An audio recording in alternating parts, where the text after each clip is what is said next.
ఎలుగుబంటి నల్లగా ఉందని కాకి వెక్కిరించబడిందంట. ఇది ఏమి విచిత్రమో మరి! నిజముగా చిత్రమే. మనిషి కూడా తన లోపాలను చూసుకొనక ఎదుటివారి లోపాలను చూశాడు. తాము గొప్పగా జీవిస్తున్నామని, తోపు తురుములమని మీ హోదాతనాన్ని తెలపటానికి మరో కుటుంబాన్ని హేళన చేస్తూ మాట్లాడకండి. అది సంస్కారం, సభ్యత లేనివారు చేసే పని. అవునా మిత్రమా? కాలం ఎప్పుడూ ఒకేలా ఉండదు. తలపొగరుతో తిరిగిన వాడిని తల దించుకునేలా చేస్తుంది. తల దించుకుని బతికిన వాడిని ధైర్యంగా బతికేలా చేస్తుంది. నమ్మిన వాడిని ఏడిపిస్తుంది.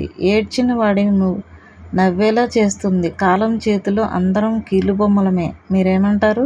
నీ మేలు కోరేవారు ఎప్పుడు నిన్ను ప్రశ్నిస్తూ ఉంటారో, నీ కీడు కోరేవారు ఎప్పుడు నిన్ను పొగుడుతూ ఉంటారో, నీ భజన చేస్తూనే ఉంటారు. భజన చేసేవారు కాదు, ప్రశ్నించేవారే నీకు నిజమైన స్నేహితులు. గొప్ప వాళ్ళని చూసి మామూలు మనుషులను చిన్నచూపు చూడకండి. ఎందుకంటే సూది పని కత్తి, కత్తి పని సూది ఎన్నడూ చేయలేవు. ఎవరి గొప్పతనం వారిదే కదా! అయినా పేదవారు అంటారు. ఒకప్పుడు వాళ్ళు గొప్పవాళ్ళు అయి ఉండి పేదవాళ్ళు అవ్వచ్చు కదా! ఈ కలికాలంలో మీకు తెలియందేముంది? కుడి చేత్తో అన్నం చూపించి ఎడమ చేత్తో విషం పెట్టే కాలం ఇది. జాగ్రత్త మిత్రమా! అందరికీ నమస్కారమండి. ఇప్పుడు ఈ చెప్పే విషయాలన్నీ అందరికీ తెలియాలంటే లైక్ చేయండి, షేర్ చేయండి, సబ్స్క్రైబ్ చేసుకోండి.